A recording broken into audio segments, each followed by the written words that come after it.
Seja muito bem-vindo ao IBcast, o podcast do Instituto Brasileiro de Educação Imobiliária. Aqui a gente fala de mercado de verdade, bastidores, estratégias e conversa com quem realmente faz acontecer nesse mercado no Brasil. E hoje o episódio é muito especial. A gente vai bater um papo com um dos grandes nomes do mercado imobiliário rural do Brasil, com Rafael Barra, que tem 15 anos de experiência nesse mercado, construiu uma trajetória muito sólida dentro do agro, atuando com fazendas, arrendamentos e grandes negociações. É pecuarista, é empresário, fundador da BR Fazendas, da BR Classe, sócio da Dados Fazendas e hoje também presidente da ABD Agro, Associação Brasileira em Defesa ao Agro. Ou seja, é um cara que está no campo, no mercado e na linha de frente o tempo todo. Além disso, já foi professor de um dos principais cursos de arrendamento rural do Brasil, ajudando a formar muita gente nesse segmento. Um cara muito bem relacionado, com visão estratégica e que realmente domina o mercado imobiliário rural. Então já prepara aí papel e caneta, porque o conteúdo hoje está de altíssimo nível. Com vocês, nosso amigo, bom amigo, Rafael Barra. Bom demais, coisa boa. Um prazer estar aqui com vocês. Obrigado pelo convite. E de fato, esse mercado rural ele traz aí grandes enfrentamentos. E para quem tem disposição e coragem de enfrentá-lo, ele traz aí resultados maravilhosos. Com certeza. Isso aí, Rafael, obrigado pela sua presença aqui no IBcast. Para você que nos assiste, esse episódio vai ser colocado dentro da nossa plataforma de estudos. Então, você que é aluno do nosso curso, aproveite tudo que vai ser dito aqui nesse dia e anote, mande para a gente as suas dúvidas. E para você que está assistindo esse episódio no YouTube, dentro do nosso canal, deixe seu comentário, faça a sua inscrição, compartilhe ao máximo esse vídeo, porque é muito importante e você vai estar compartilhando aí um conteúdo de qualidade e ajudando a propagar nossa mensagem. Para começar, Rafael, nós falávamos aqui um pouco nos bastidores que você começou no mercado tradicional, mas não no mercado do agro, com imóveis urbanos. Conta para gente como é que foi essa transição para o agro. Perfeito. Logo no início, né, a gente tem que ter um ponto de partida. E o meu, juntamente com a grande maioria aí dos corretores do estado de Goiás, iniciou na Adão Imóveis, né, que hoje, inclusive, continua uma das maiores, né, do Centro-Oeste, e de fato é uma escola para essa turma nova, que entra ali muitas das vezes sem saber muita coisa. Então, fiz ali todo aquele treinamento inicial, né, já entrei performando nesse mercado e até um embate na época com o gerente, porque havia uma divergência ali de intenções. Ele, numa visão muito metódica, queria me colocar em plantões, enfim, tinha a didática dele, e eu já na contramão dessa situação, já vinha do mercado, eu já era empresário nessa época, de outro ramo, e já havia dito, falei assim: olha, no meu entendimento, o que você está fazendo está fora do que eu entendo como certo. O resultado aqui é o que? É venda? Então tá, eu vou vender. Deixa que o resto eu tomo conta. Ah, mas aqui quem manda sou eu e você tem que fazer o que eu quero. Falei, ó, não vamos discutir agora, vamos para o resultado, depois a gente passa a régua. E de fato, nos primeiros 15 dias eu já fiz a primeira venda no mercado Coisa boa. imobiliário. Isso é raro, né? É raro. Mas aí que tá, tudo tem um porquê. Claro. E esse porquê ele já vinha, igual eu te falei, eu sempre fui vendedor. Eu comecei a minha vida vendendo de criança, na escola ainda. Eu vendia bicho na escola. E bicho era o quê? Era grilo, era cigarra, aranha, isso mesmo. Por quê? Porque na época a gente morava na chácara e a turma da cidade não tinha acesso a isso, né? Então a gente virava e mexia, levava algum animal, né? Então eu sempre fui muito desenvolto nessa parte, e as técnicas de venda elas são sempre aprimoradas. Eu entendo e acredito muito nisso. E aí quando eu chego já, no mercado imobiliário, eu já vinha da escola da vida e da escola de vendas. Eu iniciei minha vida profissional, no Purificador Europa, né, que era aquele purificador de água, e como vendedor porta a porta, ou seja, eu não tinha timidez, eu não tinha, receio do não, eu já era blindado quanto a Não isso. tinha tempo ruim, né? Não tinha. É que a gente brinca, né? Quem vendeu o purificador Europa na Vende rua, tudo, né? vende o que É. quiser. Verdade. E de fato, até hoje a gente não tem nenhuma resistência contra isso, diferente de muitos aí que eu vejo que ficam ali, às vezes, atravancados. Falam, nossa, eu tenho medo do cliente, tem. Falei, Medo gente, do não. medo do não, né? E aí fica travado. Então, quando eu vim para o mercado imobiliário e tive essa primeira experiência, foi o embate no primeiro momento de já bater de frente, porém, a diretoria já me conhecia, falou assim, ô fulano, deixa ele falou que vai resolver, deixa ele resolver, vamos ver se vai dar certo. Se não der certo, ele já comprometeu a fazer o que você quer. Pronto. E, de fato, isso gera um desconforto, né? Principalmente nele, que estava na posição ali de Com comando certeza. e tinha outros 50 corretores. Só que, de fato, deu certo e não tinha como dar errado. Então, fiz essa primeira negociação e aí, logo em seguida, já fiz mais duas. E aí eles entenderam, falaram assim, opa, já tem alguma coisa diferente do resto. E não é questão de ser melhor ou pior do que ninguém. São as técnicas de venda bem aplicadas com a constância, né? Vender é isso. Vende mais quem oferece mais. E, como eu disse, como a gente já vinha dessa escola raiz, né, que foi o Purificador Europa, o imobiliário, para mim, foi uma transação muito simples. E até hoje. Então, esse foi o início. Depois você migrou para o mercado rural. Aí aconteceu alguns fatos. Então, eu fiquei ali na Adão por um curto período, eu acredito que 90 dias, mais ou menos. Fiz algumas negociações, as 3 primeiras bem emendadas uma na outra. E, inclusive, uma dica para a turma que nos ouve: indicação. Sim. A primeira veio de um atendimento, a segunda e a terceira de indicação. Que você pedia para seus clientes. Para o primeiro. Nossa, foi muito bom, Rafael, foi muito rápida. A primeira negociação, só para você ter ideia, foi feita em um dia. Legal. Eu Já olhou, gostou e fechou. fiz essa captação pela manhã, reuni o material, fiz as fotos, fiz tudo na época com o telefone que tinha, não tinha essa tecnologia que a gente tem hoje. Nós estamos falando da época que nem o WhatsApp tinha, né? Era, 2010, 2011, né? era bem... O anúncio era no Quando a jornal. gente chegou, isso aqui era mato. De fato, o anúncio era no jornal popular. E aí o que aconteceu? Eu fiz essa captação, por coincidência, já tinha recebido um cliente com esse perfil. Então, assim, casou o negócio. Mandou um SMS na época? Na ligação. Ligação, E eu acredito né? muito na ligação até hoje. Hoje tem muita gente que não gosta de telefone, né? Fica com receio. Eu sou a favor do método antigo, o que funciona.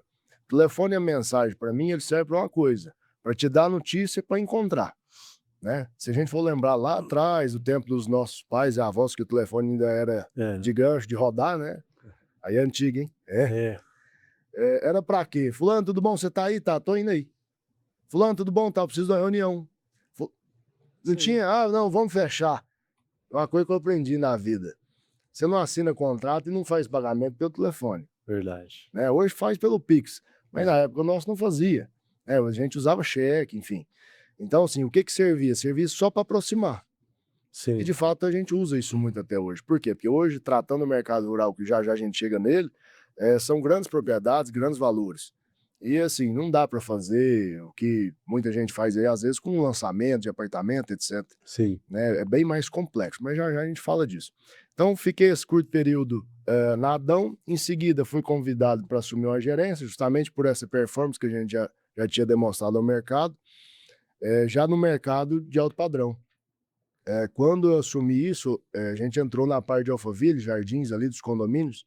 Isso nessa época de 2010, 11, 12, era bem restrito. A gente está falando ali de...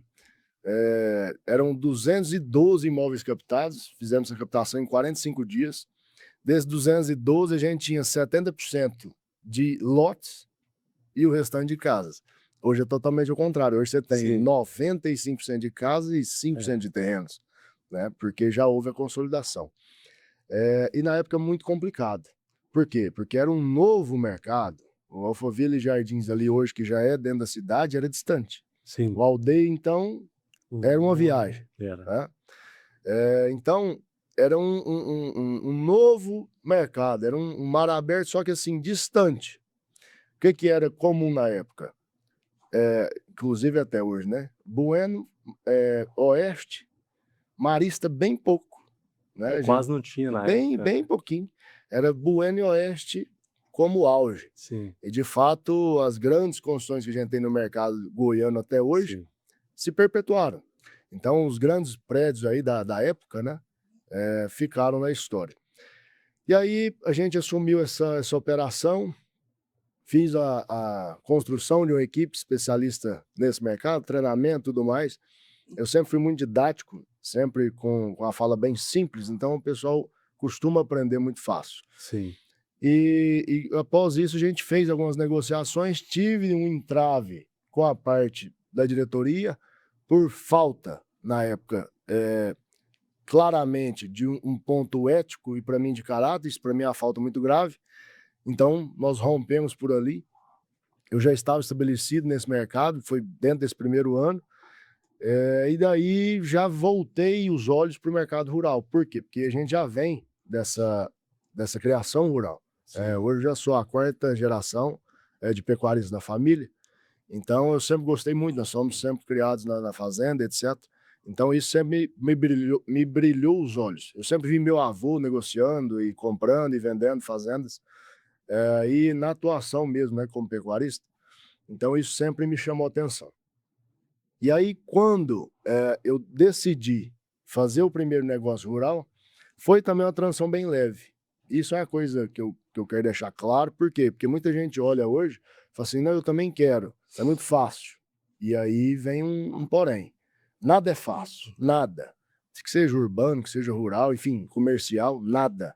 Só que você tem que ter constância. Eu tenho uma fala, Oscar sabe, comece e nunca pare. Por quê? Meu avô fala isso a vida inteira, só o tempo cura o queijo. Sim. Você tem que começar, passar os obstáculos e terminar. A subida de uma escada. Sim. Né?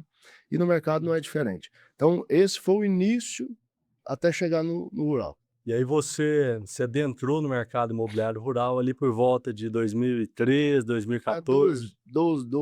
11 para 12. Foi, nesse primeiro ano já foi essa mudança. Foi bem rápida. Coisa boa.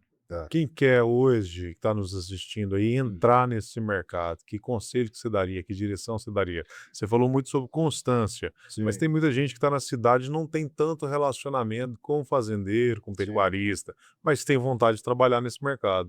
O primeiro ponto, né, de atenção aí para a turma nova que está nos assistindo, que está entrando agora no mercado, é justamente entender. Primeiro de tudo, para você vender uma coisa, você tem que saber o que você está fazendo.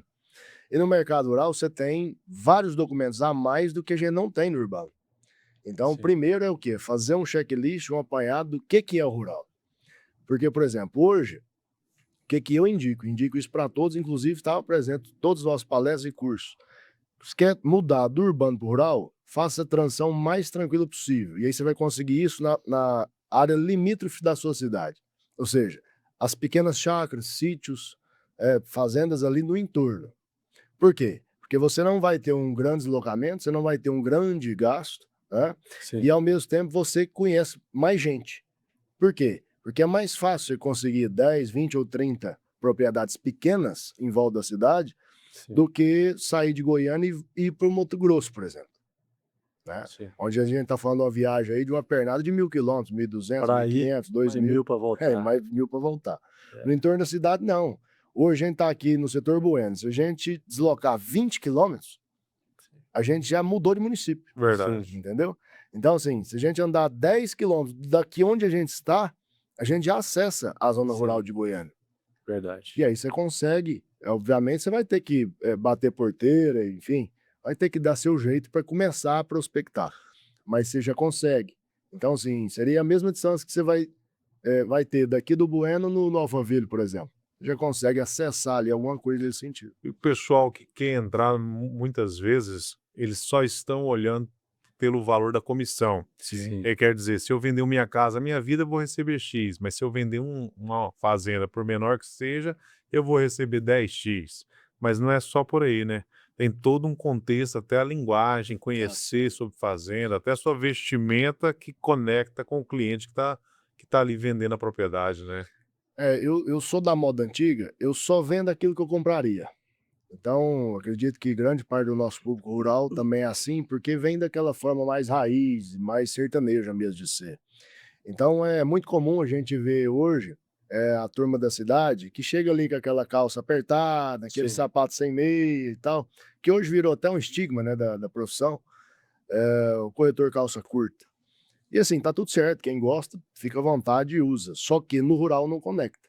E aí, quando você chega numa propriedade rural, desce de um carro e com aquele sapato bico fino, brilhante, bonitinho, o companheiro já fica ressabiado, porque fala assim: o que, que esse companheiro veio fazer aqui? Área E- rural é botina, é bota, é calça, é. né? Não tem jeito, até mesmo pela segurança. Né? Você vai abrir uma porteira, um negócio, a porteira também abana, cai por cima do seu pé, Um é bicho um ali, abraço. uma coisa pode É, pegar uma uma cobra, cobra. enfim. Então, assim, vai do meio, né? E aí, um detalhe importante, você tem que saber o que você está fazendo. Tem gente que consegue vender propriedade rural desse jeito? Pode até ter, eu particularmente não conheço. Mas assim, não vou julgar que é impossível, mas vai te atrapalhar bastante. Da mesma forma que hoje eu atendo nossos clientes fazendeiros de Alphaville, de Jardins, de Aldeia, enfim, de Maris de Bueno, enfim, do jeito que eu estou aqui, né? Camisa manga longa, calça jeans, bota, cinto, chapéu, tudo tranquilo. Mas assim, entenda, a gente já tem um nome do mercado. Sim. Hoje eu chego, a turma já me conhece e tá tudo certo. É diferente, às vezes, você chegar hoje sem ter a estrada que a gente passou e querer fazer a mesma coisa. Sim. Às vezes a turma vai ter um receio e aí você não vai conseguir Sim. alcançar o êxito. Então, assim, entenda que tudo tem um começo.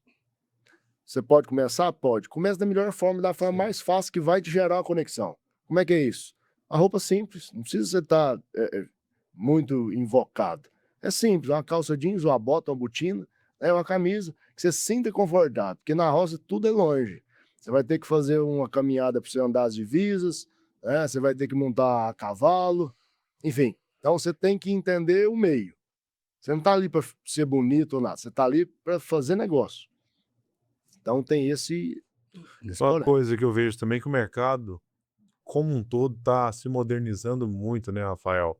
E até você me Demais. mostrou um aplicativo que você consegue visualizar a situação de um imóvel neste momento em um outro estado do Brasil, por exemplo. Sim, sem Com dúvida. essa chegada da tecnologia, isso diminuiu um pouco das suas visitas presenciais e otimizou seu tempo.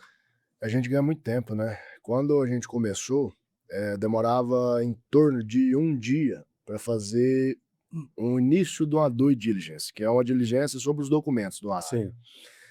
Hoje no mercado está mais difundido, né, esse termo. Eu que venho do direito, é muito importante você saber o que você está fazendo.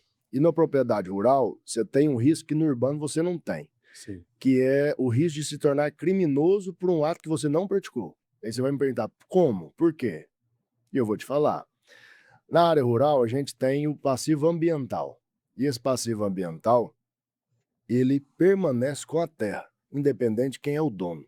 Então vamos supor, a terra é do Oscar. Ele fez um desmatamento. Esse desmatamento, ele gerou um alerta no sistema, mas ele ainda não foi gerado o auto de infração ou o embargo. E ele me vende essa terra e eu não sei. Beleza. A obrigação perante a lei é de quem? É diligenciar pela compra. Eu sou comprador, obrigação minha saber o que eu estou fazendo. Você tinha que ter olhado isso antes. Se eu não fiz, ou se eu passei por isso sem perceber, com dolo ou não, ou seja, com vontade ou não, com culpa ou não interessa. A lei é clara. O passivo ele acompanha. Na hora desse auto de infração, desse embargo, dessa multa e, quiçá, do processo criminal, é o dono atual que responde. Sim. E aí você pode sair de um ficha limpa para um criminoso. Para uma coisa que às vezes você nem fez. E aí é onde eu falo para a turma que entra. Entenda. Saiba diligenciar sobre isso. No mercado urbano hoje é comum, às vezes, muito corretor inventar a moda de querer fazer contrato. Sim. Vocês sabem bem disso que eu estou falando. Toda hora. Vocês também nos acompanham há muito tempo nessa caminhada. E é uma coisa que eu falo. Você tem capacidade técnica de fazer isso? Se você não tiver ou achar que não tem, não faça.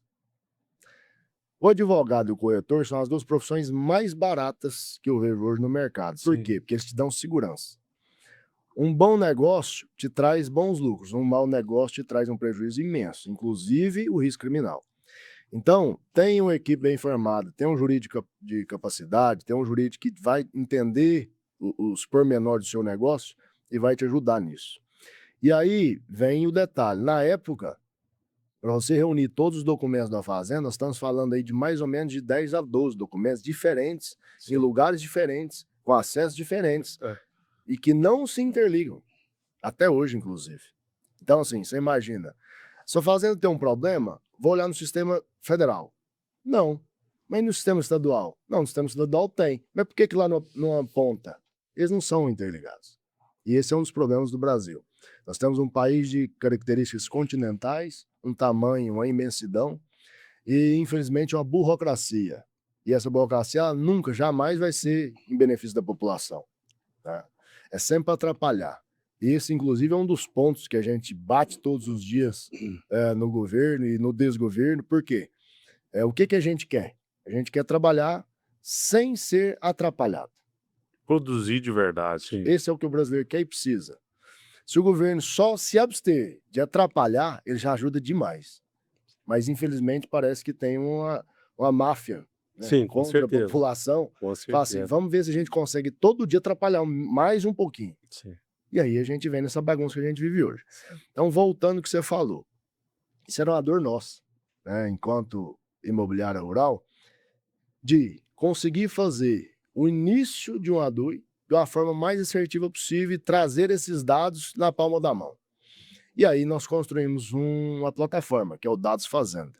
E com essa plataforma hoje, com um clique, vocês viram, em menos de 1 minuto, você tem todos os dados dessa fazenda. A gente reuniu o CAR, o georreferenciamento, o número de CCIR, o número da matrícula, o tamanho dessa área, se ela tem sobreposição ou não, com parques federais, estaduais, unidades de conservações, com índios, com quilombolas, se ela tem pródese de desmatamento, se ela tem embargo, se ela tem alerta, e inclusive as fotos, que é uma coisa incrível. Então, por exemplo, a fazenda que tem hoje um embargo, um alerta ou um desmatamento, a gente consegue ver o antes e o depois. A data que foi feita, a data que foi atuado, quanto tempo demorou para ser feito esse desmatamento e como é que ela está hoje consolidada. E isso vai trazer assertividade. Muitas das vezes isso vai acabar com o seu negócio, mas entenda, dinheiro não compra caráter. Não se venda omitindo informação. Por quê? Se tem uma coisa que vale na sua vida é seu nome. É a única coisa que você recebeu no dia que você nasceu, que você vai levar o dia que você morreu. Verdade. O restante é só passageiro. O dinheiro, a propriedade, isso é bobagem. Isso aí passa. Os altos e baixos da vida. O nome fica. E aí, muitas das vezes, você tem um bom nome que vai perpetuar num legado e muitas das vezes seu nome é mal falado e você é o picareta. Sim. E isso, ele gera muito mais impacto do que o bom. Porque você sabe que a coisa ruim, o mal, ele conecta, ele propaga. Né? Então, você escuta falar muito antes de chegar. E aí fica a dica. Você quer ser bem recebido ou não? Você quer chegar primeiro ou não? Chegar primeiro em que sentido? Olha, hoje eu vou encontrar o Rafael Barra. Qual que é a sensação que você tem? É boa ou ruim? Entende? Sim. Ah, não, hoje eu vou encontrar o Picareta da Silva. Você fala, nossa, Deus me mexe com isso livre. não, desmarca, entende? Aham. Então, assim, tudo depende de você. Eu já deixei de fazer grandes negócios de valores vultuosos. Por quê? Por princípio e por caráter. Dinheiro não me compra. Claro. com E aí certeza. já a gente pode falar sobre isso. E muitas das vezes, o próprio advogado da parte falou assim, mas você tem certeza que você vai fazer isso? O negócio está feito. O contrato está pronto para assinar. Eu falei, não tem negócio. Mas Perfeito. Rafael fez negativo. Por quê? Hoje pode não ter nada, mas vai ter um dia. Vai. E aí, no dia que tiver, de quem que é a culpa? Com certeza. Entende? O corretor tá no meio. E aí, joga tudo em cima de você. Sim. Rafael, conta para nós aqui, diante aí dessa sua jornada de quase 2 décadas aí, sua experiência que você teve aí nessa caminhada também com o direito, quando você vai fazer uma captação de um imóvel rural, qual é a lista de documentos iniciais que você levanta junto aí aos órgãos e ao proprietário? Conta para nós. Assim como no urbano, né, a gente faz uma primeira avaliação dos dados do vendedor, as certidões dele e do imóvel. Isso é o básico. No rural, a gente tem que observar alguns documentos obrigatórios. Um deles, além da matrícula, é o georreferenciamento, que houve uma portaria agora que ele foi prorrogado a sua exigência. Porém, na minha opinião e na minha indicação como especialista, faça o georreferenciamento. É a única forma de provar, para você que está comprando e para você que está vendendo, a área geodésica Sim. daquela matrícula. Ou seja, se aquela área tem 10, se tem 11, se tem 12, se tem 9 Hectares, alqueires, enfim, é somente através do georreferenciamento. Que é o quê? A junção dos pontos de limite daquela área. E isso hoje é feito pelo satélite. Então você vai com o RTK na fazenda, na propriedade, roda todas as divisas, né? E aí ao final isso gera um polígono. Esse polígono ele é inserido no sistema do INCRA, que é o sistema federal, e aí você tem algumas diligências sobre isso. Ele não pode ter sobreposição, porque como se a gente imaginasse telefones, né? Vamos supor que isso aqui são duas áreas. Se elas estiverem encontrando, tá tudo certo. Se uma estiver em cima da outra, tá errado. Dois corpos não ocupam a mesma posição no espaço. Sim. E para isso serve o satélite, justamente para entender, ó, essa área do Oscar ela não está em cima da área do Rafael, e vice-versa. Ou seja, se a sua área tem 10 e a minha tem 10, ela tem que estar encontrando perfeitamente. Sim. Se a sua tem 10, se a sua tem 9 e a minha tem 11, a minha está por cima da sua. Entende? E isso vai te dar garantido que você está fazendo, que você está comprando. Sim. O segundo hoje é o CAR, que é o Cadastro Ambiental Rural.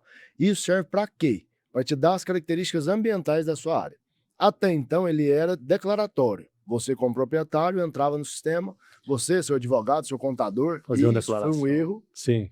porque você declarava. Olha, eu tenho uma área de 1.000 hectares, no estado de Goiás a gente tem 20% de reserva legal, né, pela lei, mais a PP. Então ela tem ali 750 hectares de área útil consolidada de pasto, ela tem 50 hectares de EPP, que seria margem de nascente, córrego, rio, enfim, e ela tem 20% de reserva. Ok, então essa área estaria apta pela legislação.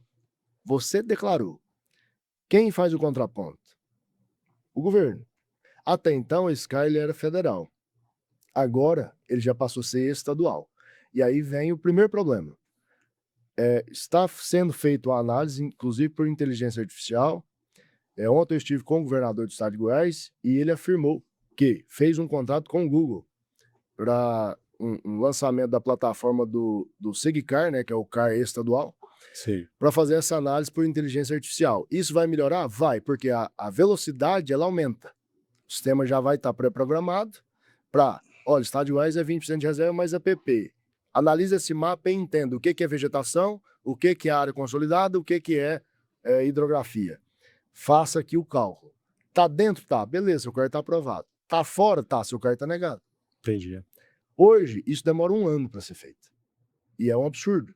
Só para você ter uma referência, hoje nós temos em média 3% de todos os CARs do estado de Goiás analisados. 3%. Nossa, é muito pouco. Aprovados em torno de 1%.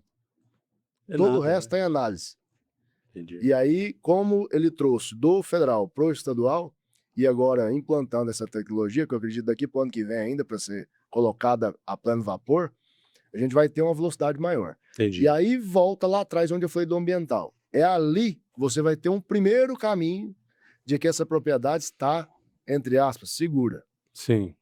Então a gente analisou a matrícula, viu se ela não tem pendência registral, se ela está de fato escriturada e registrada no nome do vendedor, se ela tem algum ônus real ou de ações, se ela tem averbado na matrícula o GEL e o CAR. Já é um começo. Sim. Você já largou na frente. O restante, a gente vai fazer o apanhado. A gente vai ver o CCIR, a gente vai ver o ITR, que é o Imposto Territorial Rural, igual a gente tem o ITU e o IPTU do urbano. A gente vai ver a questão de desmatamento, a gente vai ver a questão de embargos e alertas do IBAMA, a gente vai ver sobre a questão de sobreposição com parques estaduais, federais, municipais e unidades de conservação, parques indígenas, quilombolas, áreas de direito minerário. Por quê, Rafael? Eu posso comprar uma área sem saber isso? Pode, você pode fazer o que você Pode. quiser, você é livre.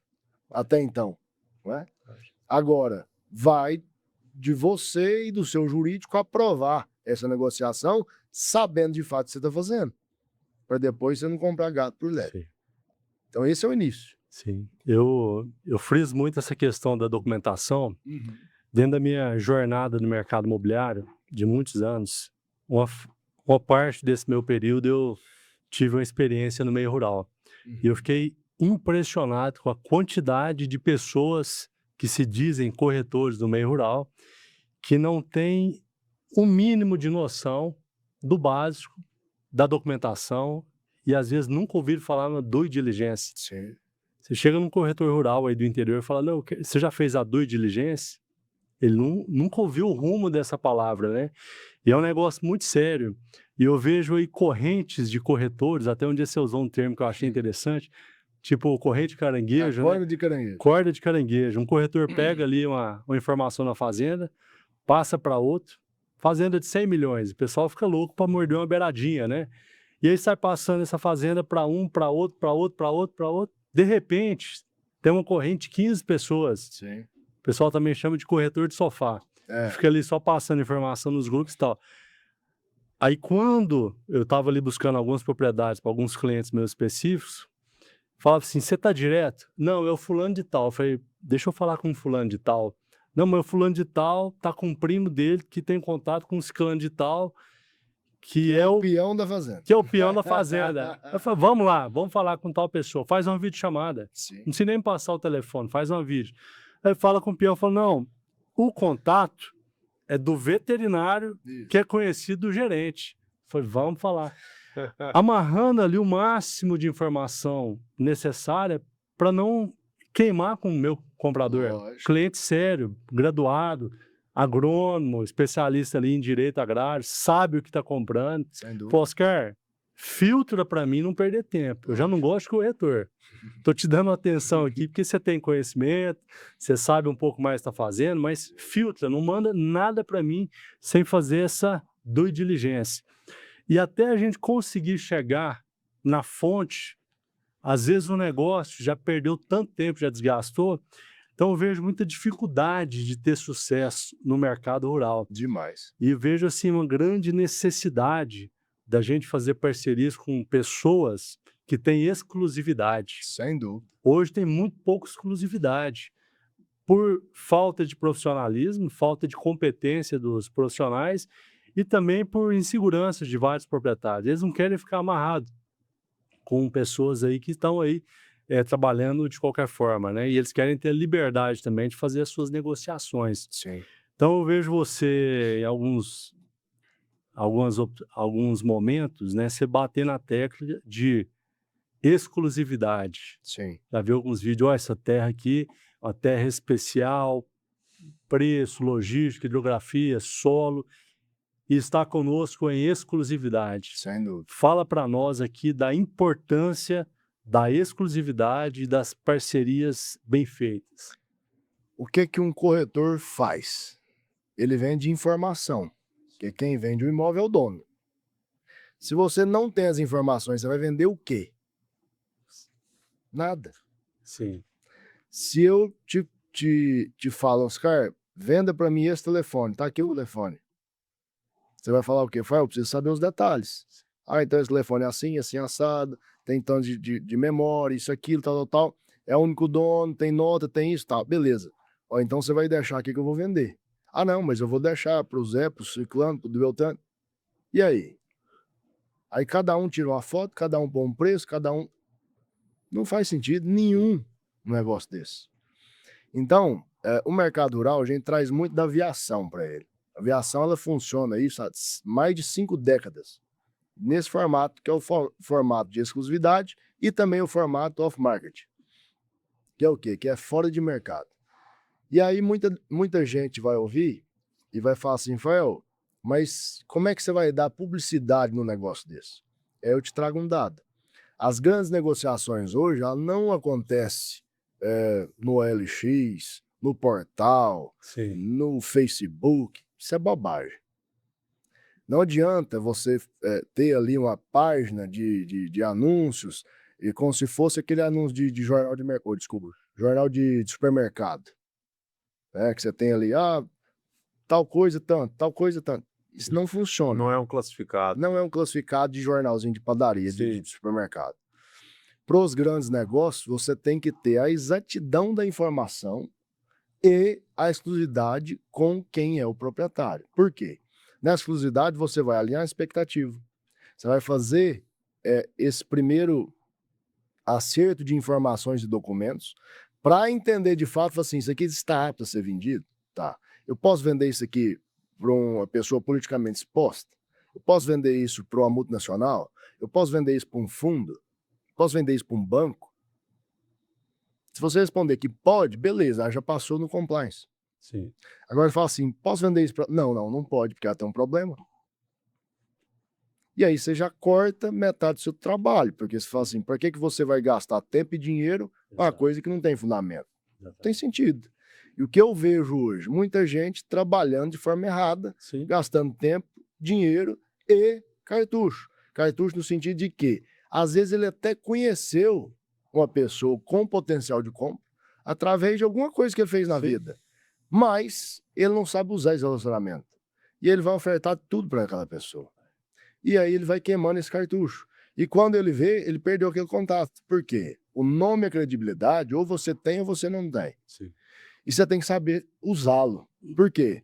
Porque se a pessoa, vamos supor, ela está buscando uma fazenda de 5.000 hectares no Mato Grosso, faz sentido eu mandar para ela uma chácara em Goiânia? Nenhum. Jamais. Faz sentido eu mandar para ela uma fazenda de 1.000 hectares na Bahia? Não faz. Ela está procurando o quê? 5.000 hectares no Mato Grosso.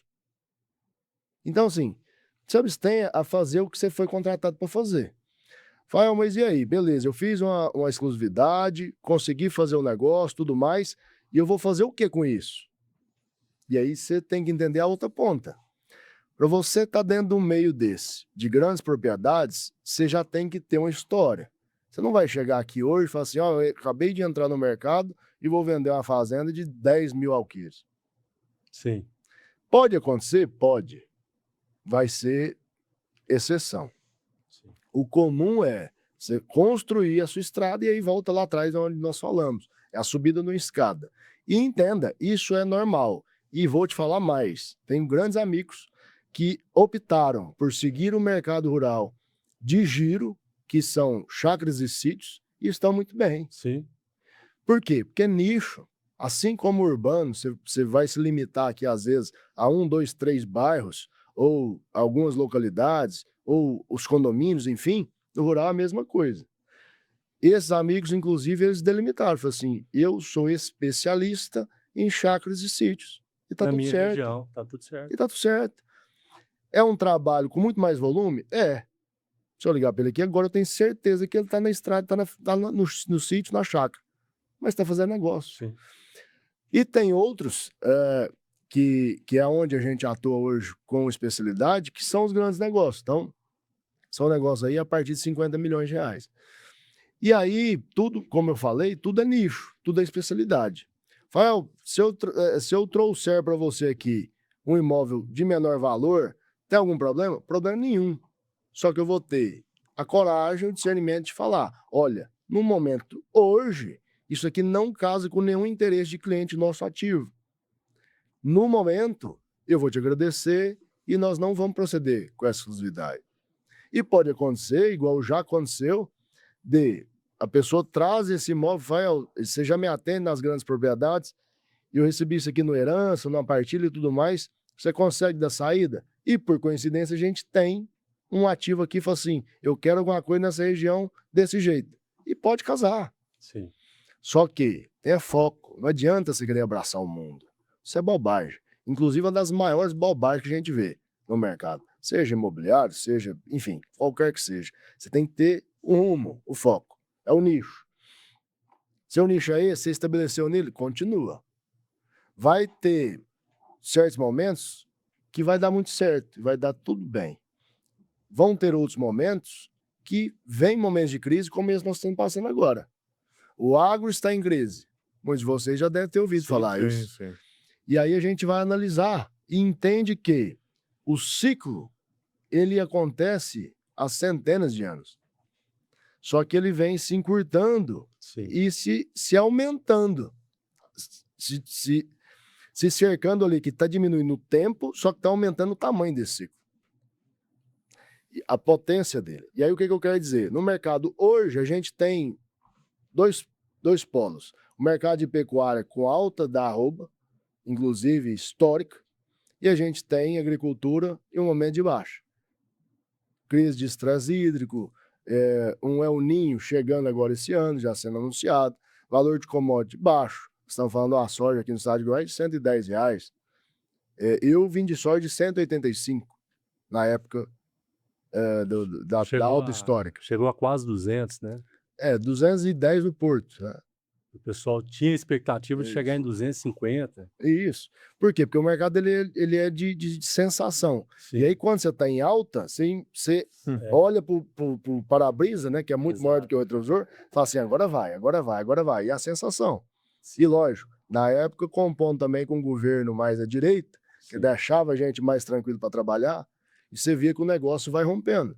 E o mercado, mais uma vez, ele é sensação. Se todo mundo enxerga que o mercado é otimista, o mercado anda. Sim. Tem proposta, tem negócio, o dinheiro gira. Sim. Né? Se todo mundo entende que o mercado deu uma segurada, você vê acontecer na prática. Primeira coisa que para, negócio. Sim. E aí vem, inclusive, uma coisa que a gente estava falando hoje cedo. Ah, mas o negócio está muito ruim. O Jornal Popular ontem soltou uma matéria que os imóveis estão tendo 50% de deságio rurais. Sim, eu vi. Eu coloquei isso, falei assim, o que vocês estão assistindo acham?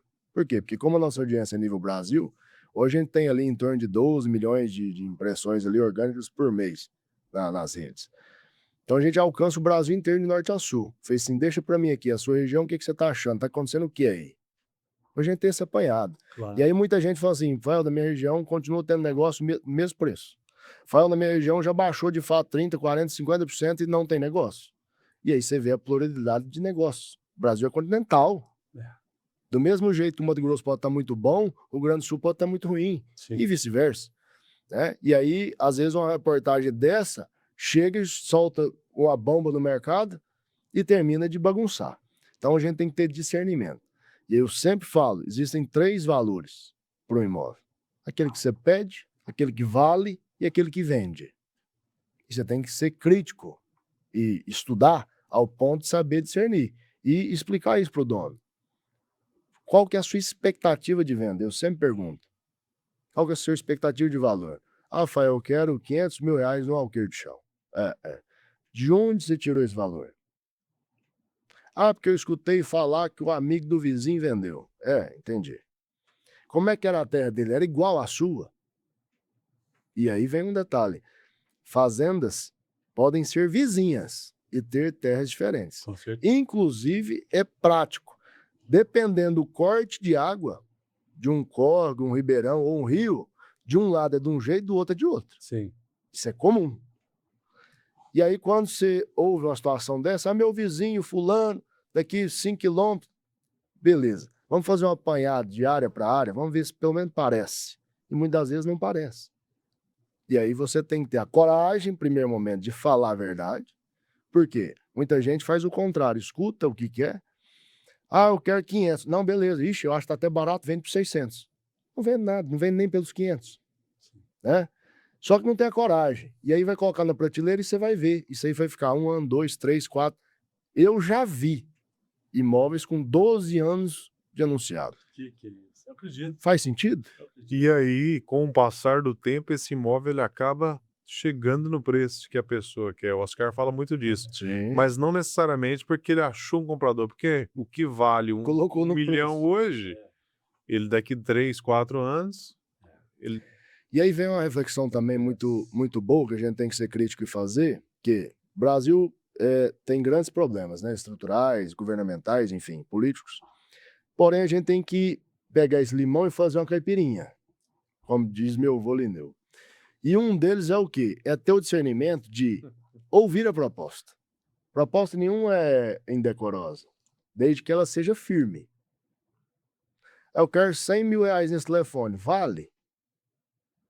É meu, peço que eu quero. não é? É. O mercado paga, aí é um segundo departamento. Beleza, vai ou não, tive 100, tive 50. É 50% do preço. Você ia ter coragem de chegar lá e peitar nele? E aí você vai entender o quê? Quem fez a proposta? É firme. Lembre-se, proposta é documento. Não existe proposta de WhatsApp, não existe proposta de boca, não existe proposta de ligação. Muita gente atropela, né, os conceitos e os princípios básicos da negociação. Por quê? É afoito. Está desesperado às vezes para vender. E é aí que você se enrola. Por quê? Eu já vi, cansei de ver. Acabou, tá apertado, tá numa situação complicada, que é por tudo enfiar um negócio para frente para fazer e colocar um dinheiro no bolso. E aí vem um dos motivos que dinheiro não compra princípio e caráter. Se você colocar isso na frente, você está se enterrando. E aí foi onde eu falei. Eu já deixei de fazer grandes negócios por conta disso. E aí vocês vão entender. Teve um negócio que a gente estava fazendo com uma pessoa politicamente exposta. Já havia sido governador, enfim. E aí, ao fazer a diligência da propriedade, de fato, a matrícula estava livre desimpedida. O nome do proprietário até então estava com a certidão ok. Só que eu tenho isso, eu tenho um sexto sentido, eu vim do direito, a gente tem uma vivência mais aguerrida nisso. E eu não descanso, enquanto eu não me der por satisfeito, eu não paro de procurar. E eu sentindo uma coisa estranha nesse dia, eu falei assim, tem alguma coisa que eu não tô vendo. E aí naquele momento ali que você tem um monte de telas abertas e tudo e fazendo, parei, pensei, tomei um copo d'água, reflexão, falei assim, o que é que eu não tô vendo? E aí eu peguei uma folha em branco e comecei. Eu vi isso, vi isso, vi isso, vi tal. Falei, pronto, isso aqui eu não vi. O que era? O vendedor havia sido uma pessoa politicamente exposta também no passado. E aí quando acontece isso, é obrigação você verificar tudo na vida dessa pessoa pregressa. Por quê? Porque pode haver uma improbidade. E o processo de improbidade, muitas das vezes, ele é mascarado. Sim. E eu fui procurar. E aí você vai vendo notícia, vai vendo isso, você vai vendo aquilo e vai juntando. E você vai aumentando muito o volume que você está fazendo. Chegou num determinado ponto que eu achei uma notícia num diário oficial de uma publicação que uma empresa que havia sido contratada na época que ele era presidente tinha sido envolvido num problema de improbidade. E eu, pum, alerta. Falei, vamos achar. Alguma coisa tem que aparecer. E fui pesquisando e pesquisa daqui e dali e fui montando o quebra-cabeça. No final da história, para não alongar muito, ele havia sido mencionado um processo de improbidade. E aí que vem. Um produto de limpeza, que na época era R$2, ele fez uma compra por R$2,60. Ah, Rafael, você está brincando, 60 centavos. Porém, no volume, 30% a mais. 30% a mais, gerou um alerta, o Ministério Público, opa, e aí vem a cadeia de sanções. E essa cadeia de sanções é bloqueio total de todo o patrimônio, Nossa. de todo mundo. De quem era o presidente, quem era o diretor, de quem era a empresa, todo mundo. Tá certo. Até cumprir, para ver se de fato, naquele dia, tinha outros produtos disponíveis no mercado. Você comprou isso por quê? Fez a licitação, enfim, Sim. beleza. Ele não havia sido citado, porém ele havia sido mencionado no outro processo, onde essa empresa era parte. E mencionava ele como presidente da época desse órgão. Olha só. E a adesão do juiz era bloqueio total de Nossa. todos os envolvidos. Tá Eu chego a certo. arrepio. Eles para a justiça funciona, Eu chego a né? arrepio. Tá certo. Só que, aí vem, no direito público, a gente tem algumas figuras. A gente tem,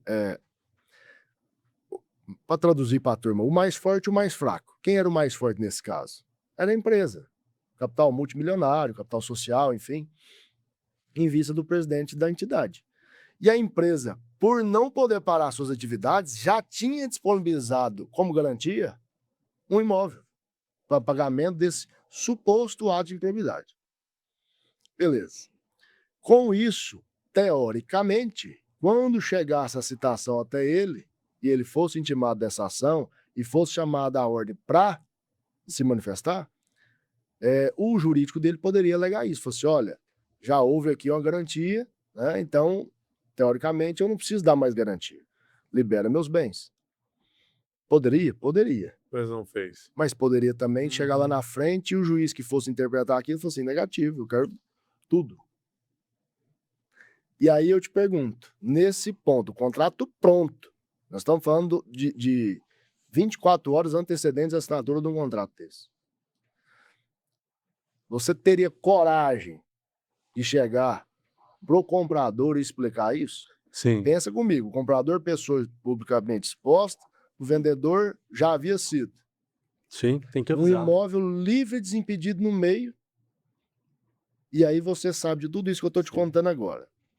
Menos você de, faria? menos de 1% avisaria, né? Com Mas é a nossa certeza. missão É, como profissional do mercado imobiliário, como intermediador, ser transparente sem dúvida, e mostrar o risco. sem dúvida. A decisão da É compra dele. é dele, Sim, mas nós somos os investigadores, sem dúvida. nós somos os contratados para prestar um serviço para ele na compra e para o outro na venda. E se a gente não realiza esse trabalho com perfeição total e transparência absoluta, a gente entra num ato criminoso. Sim. E, inclusive, a gente responde tecnicamente. Eu já perdi uma venda de 40 milhões, a comissão era 2 milhões. Uhum, Eu era o captador do fechador. uhum, Construtora de Goiânia, construtora compradora de São Paulo, uhum, contrato rodado, mesma situação sua. Eu vi um problema uhum. judicial que ainda não estava constando nos órgãos, nas matrículas, na certidão, através de um outro advogado que presta uma assessoria para mim, ele levantou e falou, Oscar, vai acontecer isso, isso, isso daqui Uhum. tantos meses. Pode não dar em nada. Mas pode dar. Mas aí eu peguei, paralisei e o problema deu, 2 anos depois. Sim. Então, assim, naquela ocasião, eu fiquei um pouco sentido por ter Lógico. perdido uma comissão de 2 milhões. O comprador se afastou de mim, a gente deu uma desgastada. E desde aí, então, eu fiz assim o que minha intuição mandou fazer. Sem dúvida. Não arrisquei e tô com a consciência limpa, tranquila e seguindo em frente. E Deus vai nos ajudando com Claro, novos com negócios, certeza. né? Espiritualmente, Se abre a o porteira. justo sempre recebe uma boa colheita. Sem O dúvida. injusto vai sofrer Vai péssimas pagar colheitas, Sem né? dúvida. Rodrigão, você tira aqui uns vídeos para nós? Vocês vão encerrar? Não, só para não Tá perder no o meio da bagunça. Não, mas ele vai fazer depois, Oscar, no final. aqui na vertical aqui. Aí ele falou que depois Pode pode vir. encerrar. É uma coisa no bastidor, quando você encerra, já é mais à vontade. A gente simula aqui um Chega uns bate-papo. 4 minutinhos, Então beleza. tá? Aí, só para finalizar, então, o que aconteceu? Eram 10 e pouco da noite, o advogado do comprador me liga, branco, porque ele também Não tinha muito visto. sério. Fala, eu vi que você me ligou 2 vezes e tudo mais, o que aconteceu? Falei, doutor, o senhor avaliou isso, isso, isso, isso? Ele, não. Eu falei, então dá uma olhada. E mandei, Você foi 100% transparente, né, Rafael? Total. sim, mandei, ele me ligou, falou assim, olha, entendo sua preocupação, nesse primeiro momento, nós somos terceiro de boa-fé, não consta nada na matrícula, não consta nada de certidão, não consta nada disso. Eu falei, perfeitamente, concordo, sem dúvida, mas é obrigação minha falar. Falei, o negócio está pronto, amanhã haverá o pagamento da propriedade e o seu pagamento de honorários. Eu falei assim, você não está entendendo, não tem negócio. A não ser que ele peite e assuma o risco. Falei, mas se você falar isso, ele não vai querer. Falei, então ótimo, não tem. Mas você tem certeza? Falei, absoluta. No outro dia era 6 e pouco da manhã, a gente sempre conversava bem cedo. Bom dia, doutor, tudo bom? Preciso falar com o senhor. A hora que puder, me avisa que eu te ligo. Não deu 1 minuto. O que foi, Rafael? Falei, pode falar, tá tranquilo? Tá, vamos fazer uma vídeo. Eu, advogado, fulano, Beltrano, todo mundo. Seguinte, ontem, tanto da noite, assim assado, aconteceu isso. Achei uma situação aqui que, para mim, é desconfortável. você está entrando num possível problema que pode ser que aconteça ou não, em decorrência da ação assim, assim, assim, assim, assado. E em detrimento do negócio, eu estou te trazendo isso aqui às claras, logicamente. Os fatos são obrigação minha de te dar. Agora a decisão é sua. Se você me perguntar o meu parecer é negativo. Perfeito. Aí ele falou assim, mas fulano, doutor fulano, e aí? Falei assim, o Rafael tá com 100% de assertividade. Tudo que ele falou aí tá de acordo. Hoje, se você me perguntar hoje como seu advogado, eu vou te falar, nosso risco é baixíssimo, porque nós somos terceiro de boa-fé, nossa certidão é livre desimpedida, não existe 11 de matrícula, tal, tal, tal, tal. Mas esse ponto que o Rafael trouxe à mesa é muito importante. O senhor é politicamente exposto, o vendedor já foi, isso e aquilo, pode ser que aconteça. Eu falei assim, doutor, você imagina, não vai ser hoje nem amanhã, mas daqui 1 ano, 2, 3, 4, vai acontecer. E aí você sabe o que acontece nesses casos? É matéria de capa do jornal. Sim. E aí? O prejuízo é Você não grande. tem nada com a história. Mas vai estar lá. Fazenda do fulano de tal foi levada, foi arrestada pela justiça, né? Para garantia de uma dívida. E aí? Gera um problema. Não foi você que fez. Não, você tem nada a ver com a história. E aí? Agora sim, está nas suas mãos, seu advogado está aí, já te deu as características dele. Se quiser continuar com o negócio, está certo, o negócio está pronto, está resolvido, o contrato está pronto, é só assinar e pagar, está tudo certo. Mas tem esse porém, a responsabilidade e a coragem é sua. Do jeito que você fizer, está feito. Rafael, eu te agradeço, de fato, muito bom, não me interessa. Não seguiu adiante. Eu falei ótimo. E, de fato, é uma coisa engraçada. Você falou que Deus provê, e, de fato, quando você está pelo certo, nada te Sim. para. Verdade. O que aconteceu? Houve esse primeiro momento de desgaste, por quê? Porque ninguém estava esperando. Eu deixei à disposição, falei assim, olha, fique à disposição. Se quiser achar outra propriedade, se quiser procurar com outra empresa, tá tudo certo. Eu fiz o meu dever, estou com consciência tranquilo. Rafael, você está incumbido de resolver o problema e achar outra propriedade. Ótimo. Com 15 dias a gente achou outra fazenda e fez o negócio. E aí vem, de lá para cá, houve uma segurança, uma credibilidade tão grande que o laço perpetua. Por quê? Porque é confiança. Confiança é conexão. É acreditar de fato que você está junto.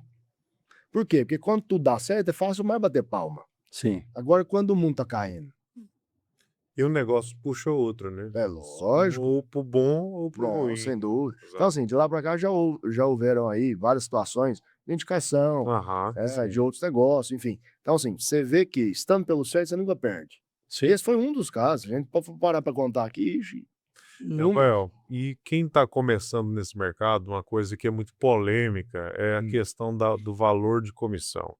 Eu estive recentemente com o pessoal de Catalão e eles falaram que quando vão vender algumas das propriedades, um dos pontos que faz com que ele leve adiante a negociação ou não é negociar a comissão do corretor. Como é que você lida com essa questão? Isso eu trato, de certa forma, como uma bobagem muito grande que o mercado vem tentando fazer. Por quê?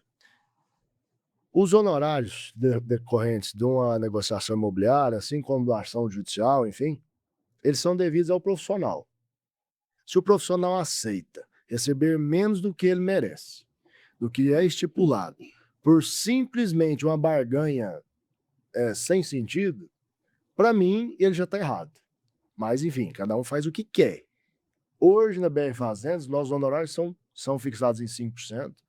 Não há negociação quanto a isso. Porém, eu gero uma conexão e uma credibilidade com segurança de que a gente acompanha do início ao fim.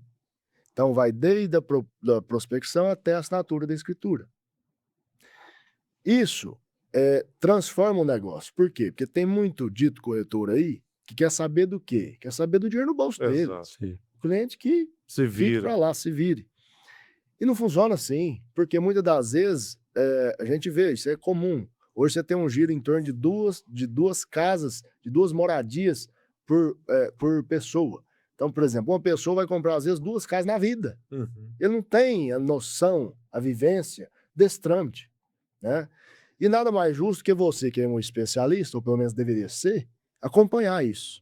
Mas muita gente não quer saber da parte difícil, quer saber só da parte boa. Nesses casos, eu indico e falo assim, olha, o profissional mais barato da negociação é um corretor ou um advogado, Sim. porque eles vão te trazer segurança. E segurança não tem preço. Se você compra alguma coisa que você acha que é boa, mas que tem algum problema, você entrou numa furada. E aí não vai ser a comissão de 1, de 2, de 3% que vai te resolver.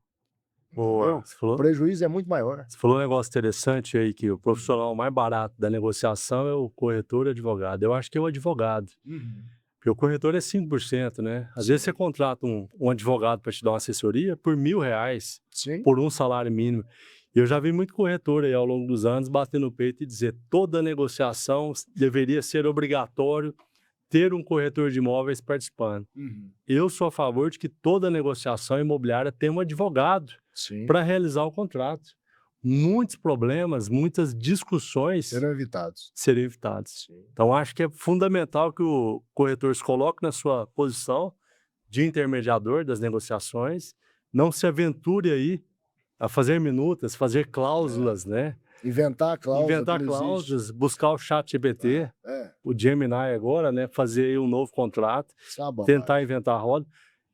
Que o corretor tenha ali um parceiro que ganha ali R$ 1.000, R$ 2.000, R$ 3.000, R$ 5.000, R$ 10.000 na negociação, Sem para problema. ele dar segurança jurídica para o cliente dele, ou que o cliente, comprador ou vendedor, contrate. Eu acho que isso deveria ser obrigatório. Sou totalmente Sim. a favor do advogado estar no final da negociação. Evitaria muitos dos problemas que existem hoje, né? Eu tenho muitos amigos advogados, né, no Brasil inteiro. A gente opera com muitas bancas aí, em todos os lugares. E já tivemos aí casos de advogados recebendo 200 mil para fazer um contrato. E aí, quando você vai analisar 200 mil para fazer um contrato, muita gente vai torcer a cara e fala assim, uai, tá ficando doido? Mas aí vai do nível de segurança que ele dá. E aí, o que é que aconteceu nesse caso específico? Em um deles, houve uma execução por parte desse contrato. Por quê? Porque houve um falecimento. E uma das cláusulas teve que ser executada. E aí que vem a previsão legal, que é antes do negócio, a previsão, ela tem que ser muito bem feita. E só quem é exatamente da área especialista vai ter a condição de fazê-lo. Por quê? Porque são as nuances e a vivência do dia a dia. Só o tempo cura o queijo. O advogado, ele não está ali achando, ele já tem essa vivência, ele tem a estrada dele de vida. E ele vai trazer isso para o contrato. Obviamente, um advogado de 200 mil não é o mesmo advogado de 1.000. Sim. Obviamente. O nível de segurança é outro, mas tem mercado para todos. Inclusive, esses mais graduados, né, com estruturas mais robustas e tudo mais, hoje são os mais buscados, Sim. em muitos dos casos de grandes negociações. Sim. Por quê? Porque aí envolve a segurança patrimonial. Nós estamos falando de um apartamento de Minha Casa Minha Vida, Sim. onde você vai ali assinar um contrato da Caixa Econômica. Para um contrato daquele da Caixa Econômica, se você quiser, fizer questão do advogado ali do seu lado, só para falar assim, assina, porque você não tem nada para fazer, né? É um contrato unilateral, beleza, é capricho seu. Agora, numa negociação de centenas de milhões, de bilhão de reais, a segurança vem sempre em milhões. E 200 mil acaba ficando barato, né? De graça.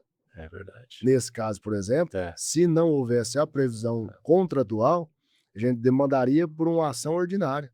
Sim. Imagina o rito dela durante a justiça. Então, assim, houve essa previsão e houve o cumprimento do contrato. Tá? Já estava previsto. Se acontecesse isso e aquilo, acontece isso e aquilo. E está todo mundo ciente, todo mundo acordado e assinado. Então, vamos lembrar, um profissional técnico qualificado, ele te salva de muita coisa. E aí que vem. Existem corretores e corretores, advogados e advogados, engenheiros e engenheiros.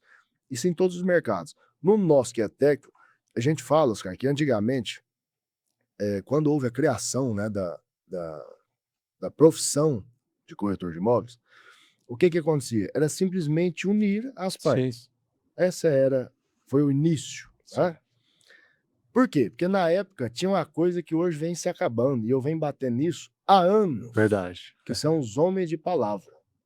A turma do fio do bigode. Existe. Antigamente, era comum o homem ser homem, honrar as calças, honrar o nome, honrar a palavra e negociar aquilo que era devido. Sim. Hoje estão acabando, infelizmente. E aí, nessa época, era comum. Você já deve ter escutado esse termo. Minha terra é livre de pedido, eu passo a escritura hoje. Isso era comum. Por quê? Porque a turma era certa. E era tradicional. Quem tinha terra era tradicional da região.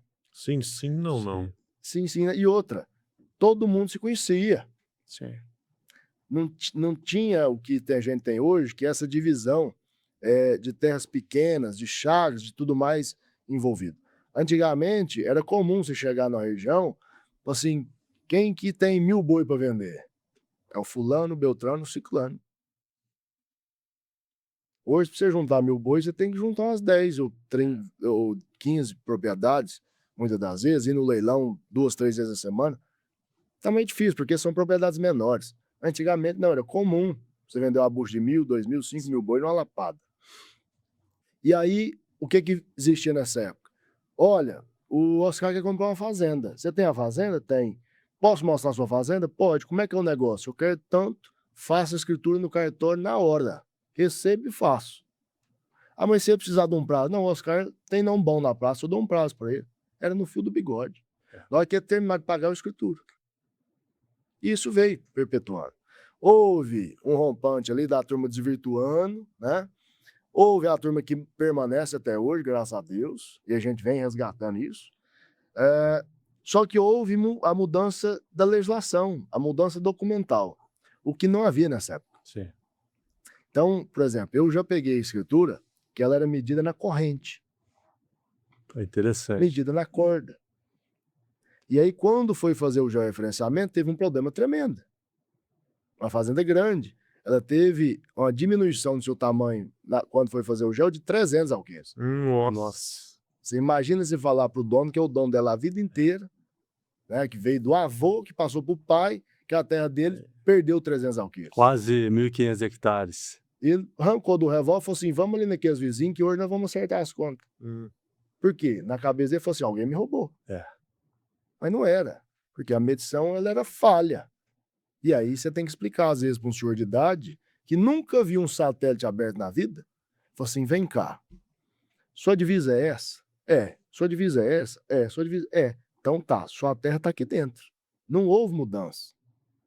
E já tive que rodar a pé, a cavalo, normal, isso é normal. Sim.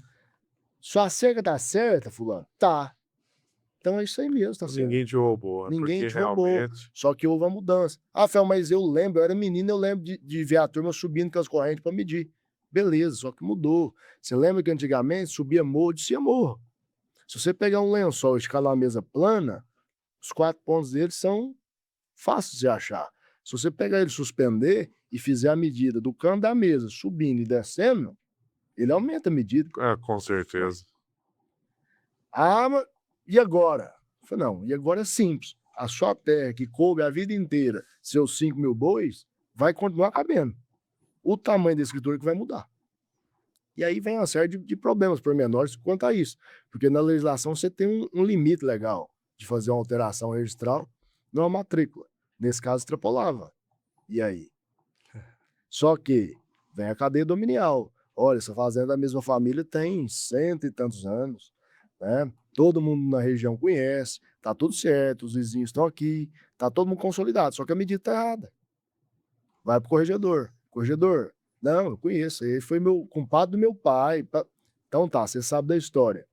Dá o despacho. Agora, você imagina se tivesse ninguém para ajudar. Era briga. Tira o rolo, confusão. Por quê? Porque a turma antiga resolvia assim. Ou é ou deixa de é. Se eu não tenho o que eu acho que eu tenho, é porque teve um problema e alguém pegou. Você nunca vai imaginar, alguém mediu errado. Ué, eu lembro, eu era menino, eu lembro de medir subindo a serra com corrente. Ué, você vai falar que tá errado? Ele tá certo, ué. É o que Só a tinha medição naquela tá época. errada. É o que tinha pra época, né? Então, assim, com essa tecnologia, hoje, através do Dados Fazenda, É muito fácil. Muito fácil. Aqui hoje, agora, nesse minuto, se a gente jogar na televisão, a gente acha qualquer fazenda do Brasil, Com medidas exatas. com medidas exatas. Fael, mas e aí? É ao vivo e a cores, é satélite. É perfeito. É perfeito. Então, assim, hoje não existe mais como. E assim, eu trouxe a ferramenta que era de uso próprio, BR Fazendas, para o mercado. E aí muita gente falou assim, velho, você está criando concorrente. Falei, negativo. Eu não tenho concorrente. Vamos até Posso- deixar o link aqui na descrição Deixa o para quem link. quiser É acessar. datasfazenda.com.br. Simples. Exato. Eu não tenho concorrente, eu posso ter parceiro de negócio. Agora, concorrente não, porque cada um é único. Cada pessoa tem a sua característica, tem a sua conduta. E o Brasil, gente, é grande demais. É. Nós estamos falando de quase 6 milhões de propriedades rurais. Vocês têm noção disso? Agora, você está falando de muita coisa que mudou. E essa questão da confiança, de negócios que eram feitos aí no fio do bigode antigamente. Um movimento que eu vejo acontecer também é que a profissionalização do agro hoje. Sem dúvida. Hoje, um fazendeiro, um agricultor, um pecuarista não consegue tocar a fazenda como ele tocava 20 anos atrás. Nunca. Né? Hoje a gente vê que tem que tocar a fazenda de fato como uma verdadeira empresa e para dar lucro, né? Inclusive, a fazenda que não for tratada como empresa, ela está fadada a falir e ser vendida. Ponto. E inclusive por um ponto que eu vejo também é a questão da falta da sucessão, né, Rafael? Isso aí é um problema gravíssimo. Isso a nível Brasil em todas as áreas. Porque o fazendeiro tá ali na fazenda, ele manda o menino para a cidade, ele faz medicina, faz engenharia, por lá ele quer ficar. Sim. E aí, quem vai herdar? Quem vai tocar esse Na negócio? realidade, o maior problema hoje de sucessão não é nem sobre a sucessão direta da propriedade, mas nos postos de trabalho. Por quê? Acabou a fábrica de peão. O peão de uma fazenda hoje, muitas das vezes, ele não quer que o filho dele seja peão. Verdade. Sim. Porque Por quê? Porque ele sabe o serviço que é, sabe a labuta. Não é fácil não, gente. Você vai acordar ali 4, 5 horas da manhã todo dia e pegar cedo e fazer cerca, e arrumar gado e tratar e fazer. É um negócio complexo. E, infelizmente, mudou. Eu lembro da época do meu avô, eu era menino, chegar na fazenda, hoje o que nós vamos fazer? Ah, não, hoje nós temos que arrumar a cerca do pastal porque um marrupo brigou e derrubou a cerca. Tá bom. Ia todo mundo lá. E hoje não tem isso mais. Era o vaqueiro, todo mundo. O dono Juntava da a turma, fazenda, juntava os 20 filhos. peão, pá, todo mundo. Eu, meu pai, todo mundo. E ia, um pegava uma alavanca, ia cavar um negócio, uma cavadeira, um alicate para torcer uma turqueia, ia arrumando. Fazia um mutirão interno e arrumava. Hoje você chega dentro da fazenda e fala assim, ó, fulano, a cerca ali tem que arrumar. Ué, você vai arrumar o cerqueiro? Desse Não. modelo. Eu sou só o leiteiro, só tiro leite. E aí você vai ver, muitas das vezes, quem propaga muito isso? O Ministério do Trabalho, Certeza. as leis trabalhistas, que elas foram cercando e muitas das vezes sem a vivência do Sim. campo. Isso eu hoje ocupo uma cadeira no grupo de trabalho no Ministério da Agricultura, em Brasília. E uma das discussões lá é essa, fala assim, gente, vocês têm noção de quantas leis, portarias, ofícios e tudo mais que tanto o Ministério da Agricultura como os demais órgãos do governo emitem todos os dias que prejudicam a vivência de quem trabalha? Ah, Rafael, mas você tem que entender que a gente está trabalhando em prol da coletividade, das leis trabalhistas, blá, blá, blá. Feito tudo bem. Na prática não funciona assim. Vocês viram recentemente a questão do uso do chapéu. Tem que usar um capacete em vez do chapéu. Vocês viram isso? Não. Vocês viram isso? Não, não vi. Saiu no jornal do mundo inteiro. Houve uma mudança numa norma do Ministério do Trabalho, onde os funcionários de uma propriedade que trabalham em posição, que tem um risco direto, que trabalham com grandes animais, que trabalham com máquinas, que trabalham dentro de um curral, por exemplo, eles têm que usar capacete, igual capacete de obra. Igual o capacete do peão de rodeio. É igual, não, na realidade igual capacete de obra. É. Que capacetinho que a gente usa para Aham. subir no prédio. E aí você vai ver a figura que o sertanejo, o homem da roça, ele usa o chapéu, não é para ficar bonito, igual esses peãozinhos Sim. abelha que vem para pecuária, não. É. É para tampar o sol, é para aguentar o serviço. E aí você vai, às vezes, chegar para um senhor desse de idade, tá a vida inteira, desde que ele nasceu, com chapéu. Fala assim, tira o chapéu, bom capacete. Meu Deus. Jamais. Aí você vai virar pra ele e fala assim, companheiro, você passou segurança. Eu falei, você tá ficando doido? E de fato, não existe motivo. Se você vê o nível de acidente dentro do curral hoje, fazendo um serviço da seringa, de uma apartação e tudo mais, é mínimo. Por quê? Porque a turma, todo mundo é escolada. Né? A turma está acostumada naquilo ali. Agora, para a lei, eles entendem que é um bobo que está ali dentro, que tem que ter o capacete, porque se a vaca correr por cima... Companheiro, se a vaca correr por cima de você, nós estamos falando de uma vaca, de, às vezes, de 600 quilos. Você acha mesmo que o capacete vai resolver alguma coisa? Não vai, não. Entendeu? Isso é uma lei criada por alguém que nunca pisou num curral.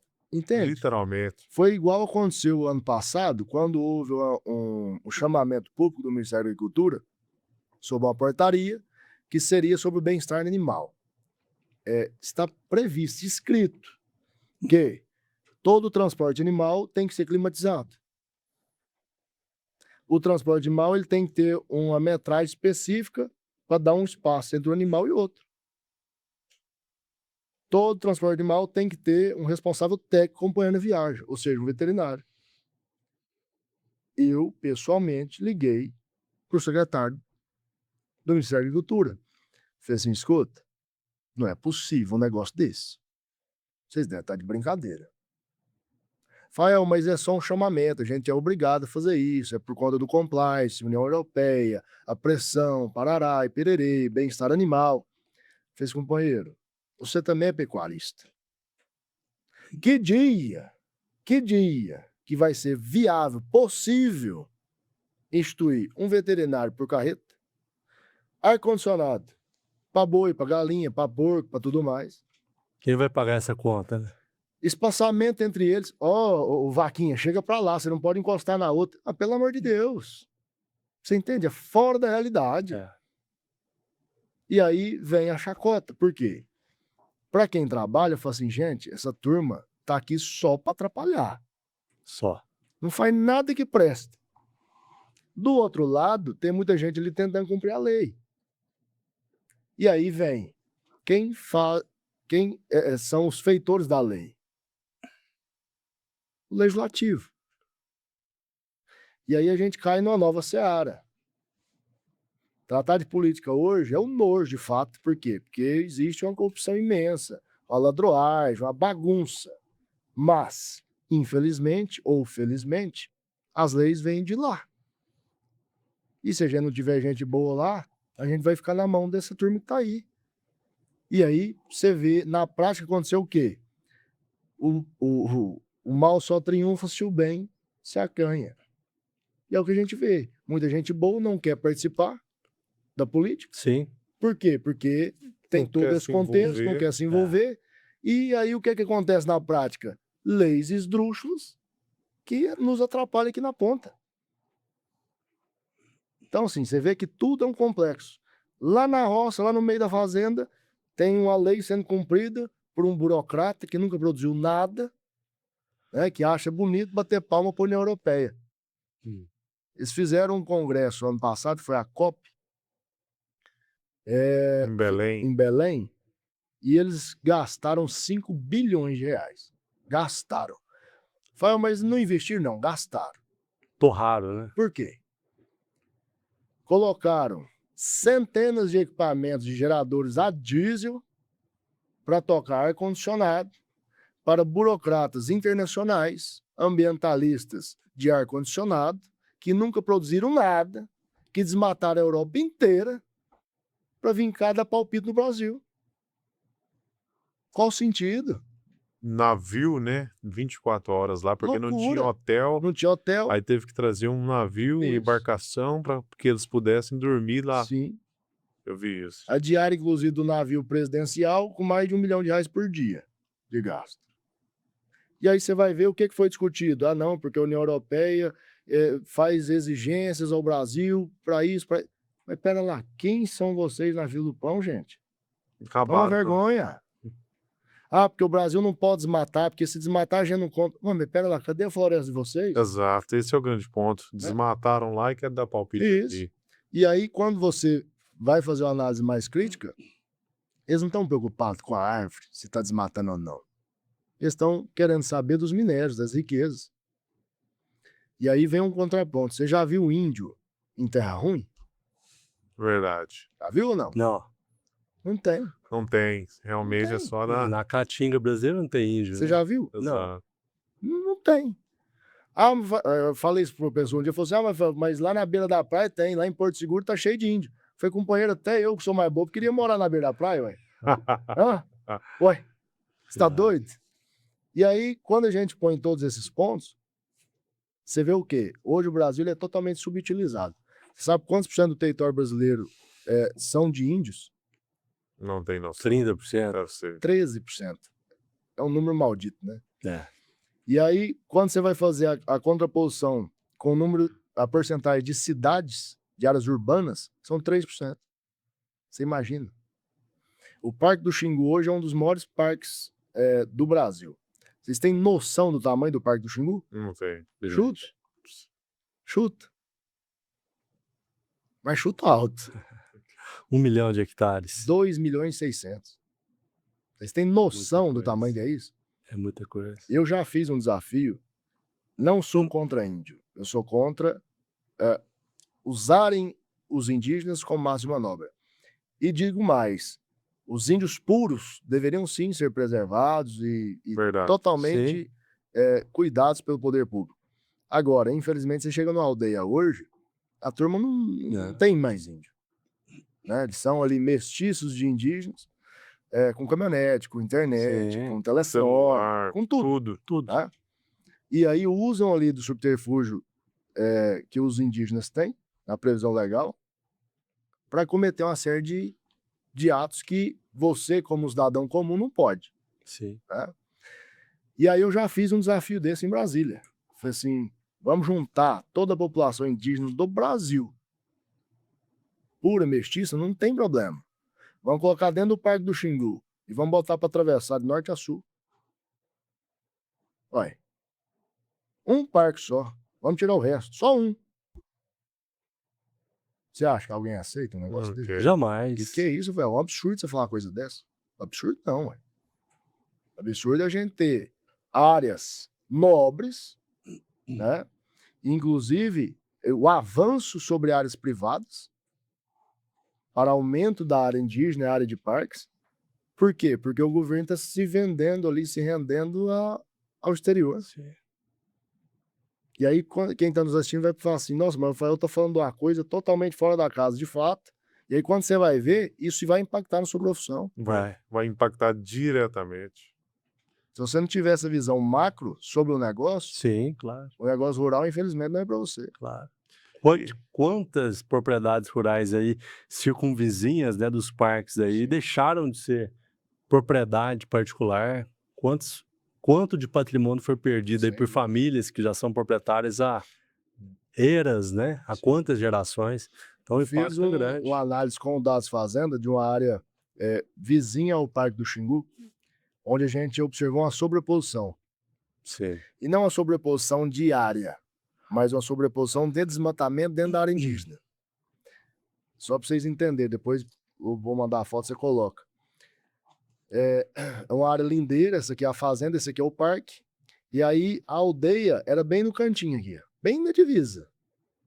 Os bonitos dos índios fizeram um desmatamento em volta da oca. 1 hectare passou para dentro da propriedade privada, a propriedade com 9.300 hectares. Nossa. E isso gerou um alerta de PRODES dentro da propriedade. Prejudica a propriedade. Automaticamente o dado já interpreta que houve um desmatamento. Você pode ter seu crédito restrito. Por quê? Porque um abençoado índio fez um desmatamento.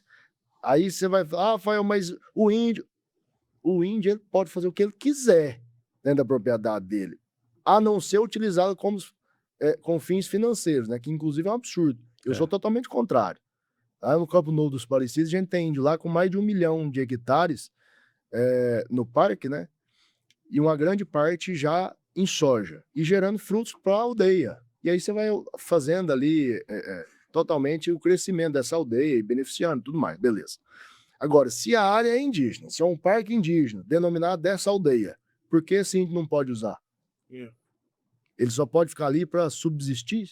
Mantendo a cultura, teoricamente, que deveria ser. Entende? Né? Então, assim, é uma marca que o governo põe no pé do índio, que às vezes ele nem sabe do indígena. Sim. E aí, nesse caso específico, o que aconteceu? O dono não estava nem sabendo da situação.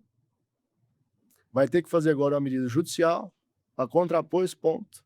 Um acordo com o Ministério Público para falar assim, olha, não fui eu, foi o índio, que é meu vizinho. E como é que vai pessoal. provar isso? Vai provar pelo satélite. Ah, Olha, ele está na minha divisa, tem um app, e ele fez um caminho dentro da minha app. A culpa não é minha, a culpa é dele. com certeza. E ele pode, inclusive, ser obrigado o proprietário a replantar isso, pra você ver o tão absurdo chega. Então, assim, esse é o Brasil. Você falou aí de uma questão importante para quem está começando agora, que é a questão do investimento também. Sim. Tem dois movimentos grandes que eu vejo, um até mais antigo, um é que no cenário atual, muitos fazendeiros, pecuaristas, eles estão desfazendo das atuais propriedades e investindo isso na XP ou em qualquer outro fundo de investimento para viver de renda. Como é que você enxerga esse movimento?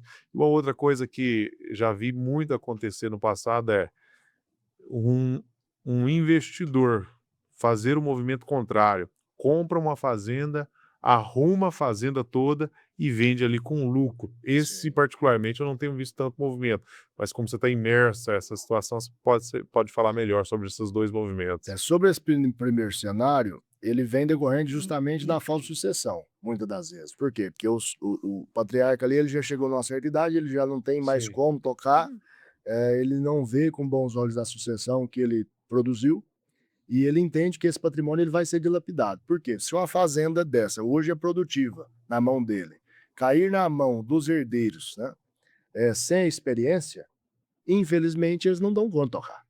A operação da fazenda ela é um negócio de doido. E aí é muito mais preferível que você venda ela no auge, como qualquer outro negócio, né? Você tem que vender no pico. E pega esse dinheiro e vai aplicar ele em alguma outra coisa, algum outro negócio, em imóveis, em investimentos, enfim, do que você deixar esse passivo para os seus herdeiros. E hoje o que mais acontece, quando há um falecimento de um patriarca que não tem sucessores, essa fazenda sofre um desastre muito grande. Sim. Por quê? Porque imediatamente o serviço para. É uma coisa de louco. Vai desliga a chave. Tum, Vira mato. vira mato. E aí vira aquela fazenda de viúva, que a gente fala, né? E aí ela atrai esse segundo cenário, que é o investidor, que de fato opera no rural, tem já a equipe, tem a noção, tem o jurídico, sabe o que ele pode fazer, como ele deve fazer, e ele vai comprar essa propriedade subaproveitada, vai transformar ela em uma propriedade altamente rentável para vender ela no pico, que é o que o primeiro deveria ter feito. Sim. Entende? Então, existe os dois cenários. Hoje, a gente está falando da Selic aí de 14,75, que é um absurdo. Né? Sim. Isso só vem em decorrência de um governo, de um desgoverno como esse, que gasta muito mais do que arrecada. Né? E aí gera toda essa questão de inflação, um risco externo muito grande. Então, o mercado vê e fala assim, olha, eu para te emprestar, você tem que me pagar muito. E, de fato, hoje a gente está nesse absurdo. Para quem é rentista, ótimo. Só que a gente tem que entender que há 5 anos o juro Selic era 2%. Né? Então, assim, é um mercado altamente volátil. Exato. E quando isso acontece, Selic alta, o dinheiro fica aplicado, sai de circulação. Sai de circulação. E aí sai de circulação, os imóveis não são vendidos, tem que baixar Baixa o preço. Exatamente. É o ciclo. Imóvel usado, que em Goiás é conhecido como imóvel de revenda, imóvel de terceiro. terceiros, fazenda, está caindo de preço porque ninguém está querendo tirar o dinheiro da aplicação para colocar no imóvel, que vai ter uma baixa rentabilidade. O que sobe nas grandes capitais é preço de lançamento. Sim. O preço do metro quadrado só vai subindo, mas o imóvel usado, o imóvel rural, a realidade é outra. Enquanto essa Selic estiver alta, vai ter pouca circulação de dinheiro e pouca circulação de venda no mercado. A esperança é que abaixe para voltar O a ter um grande volume de detalhe é que, vendas. assim, no imóvel urbano você tem um uso muito comum que é a moradia. Então Sim. você compra um apartamento, uma casa, enfim, para você morar ou para você alugar, fazer ali uma moradia. No imóvel rural, não. Ele é uma indústria, Ela é uma empresa, é uma né? empresa. Por isso que eu falei lá atrás. Ou ele produz carne, ou ele produz grãos, ou ele produz cereal, ou ele produz madeira, enfim, ou ele é de mineração. ele tem alguma atividade empresarial. Ele Exato. não tem uma atividade foco de moradia. Ah, mas eu moro na fazenda. Tá, beleza. Ok. Você usa a casa da fazenda, mas a fazenda em si é uma empresa. E aí, é assim como uma fábrica, quando o mercado oscila e você tem uma deflação de preço, que é o que está acontecendo hoje, na venda das commodities, invariavelmente o seu preço do seu ativo cai. Então, por exemplo, hoje, igual eu falei lá atrás, a gente está no extremo. Arroba em alta histórica, né? Pertinho de chegar à barreira dos R$ 400 a arroba. E aí você vai falar assim, vai, mas é muito, o pessoal não vai conseguir comer carne, parará, pererê. É um viés. Porém, a gente vê o mercado externo, a arroba brasileira ainda é Barato. barata. Sim. E aí a gente tem a outra ponta, que são os grãos de primeira e segunda safra, que são, a maioria deles, soja e milho, né? Que aí são commodities mundiais e que a gente sofre um poder econômico externo muito grande. Nesse mercado hoje de agricultura, a gente está falando de um mercado altamente, com risco altamente qualificado. Por quê? Se você produzir muito bem, comprar muito bem, produzir bem, chover bem, tudo der certo, você tem ali, em média, um lucro de 15 a 20 sacas por hectare. E aí você vai traduzir isso hoje em reais, você vai multiplicar em torno de 110 a 120 reais. Então você está falando aí de R$ 2.000 a R$ 2.400 por hectare de lucro. Beleza. Se você produzir 1.000 hectares, 2.400.000, certo? Certo. Beleza. Para você produzir 1.000 hectares, o seu custo está na casa de 5 a 6 milhões de reais. Entende? Isso custo de plantio. Fora o custo de maquinário, Sim. etc. E fora o valor da terra. Então, quando a gente vai fazer a conta, por exemplo, do valuation de uma empresa, você tem lá qual que é o valor da área dessa empresa. Área de terreno, construção, etc. Beleza. Tem um potencial. Numa fazenda, muitas das vezes, esse valor não é observado. Sim. E aí eu te trago um dado que ele é muito relevante, pouca gente observa. O valor do ativo patrimonial, ele supera em muito muitas das empresas que você conhece aqui na cidade. Com certeza. E aí, quando você vai fazer a conta do lucro líquido final, ele é muito baixo. Baixo. Só para você entender, hoje é comum a gente tratar numa fazenda de uma operação dando uma rentabilidade de 2 a 3% ao ano. Já fiz essa conta. No arrendamento, por exemplo. Sim. Já fiz essa conta. 0,2 ao mês, 0,25 ao mês. E aí você vai fazer a conta em cima do patrimônio, é uma mixaria. Não. É 1/3 da poupança. Entende? É. E aí vem aquela conta que você falou, mas a pessoa vende e coloca em aplicação. Ótimo, hoje. Porém, para quem comprou essa fazenda lá atrás e esperou, Sim. a valorização dela vem aí. A liquidação desse ativo na venda te traz o lucro para o caixa. E eu falo uma coisa há muitos anos. Terra você compra e espera, e nunca espera e depois compra. Por quê? Porque as terras são finitas. Verdade. Foi Deus que fez, acabou. Não tem mais. O que pode fazer é fracionar. Né? E aí, para você ter 1.000 alqueires hoje, alguém vai ter que te vender. Não tem como você fabricar mais. E por isso, ao longo prazo, as terras ainda performam mais do que ações, opções, Sim. bolsa, CDI, etc. E aí eu tive uma palestra um dia e um do pessoal da plateia falou assim, mas vamos fazer um desafio aqui, eu tenho uma calculadora, vamos pegar o preço que você comprou essa fazenda, o preço que você vende hoje, e o CDI deu mais. Eu falei assim, é mesmo? É, entendi. Se você tivesse 100 milhões hoje na sua conta, você ainda teria 100 milhões? Eu, mas como? Companheiro, na primeira alta que tivesse CDI, você já tinha comprado uma coisa, você tinha comprado uma casa, Verdade. você tinha trocado um carro. Por quê? É dinheiro na mão. A liquidez. A gente tem um termo dos antigos, dinheiro na mão é vendaval. Por quê? É fácil demais gastar. Agora a fazenda não. Você liquidar a fazenda é uma operação. Então, para você consumir ali, dilapidar esse patrimônio, é muito complicado. E isso é uma vantagem do imóvel Sim, rural. com certeza. Por quê? Porque ele é uma barreira contra os dilapidadores, os herdeiros. Tá? Não é assim, você fala, vou vender uma fazenda de 100 milhões. Principalmente no mercado como esse de hoje. Sim. Se ela tiver no patamar, se ela de fato valer os 100 milhões, quantas outras fazendas de 100 milhões tem no mercado? O investidor ele vai observar todas. Então ela tem que ter algum atrativo a mais. Fala, mas e aí? Não, hoje o custo do dinheiro está em 14,75. Mais a oportunidade. Então quanto que a gente está falando de deságio? Como é que vai ser feito o pagamento?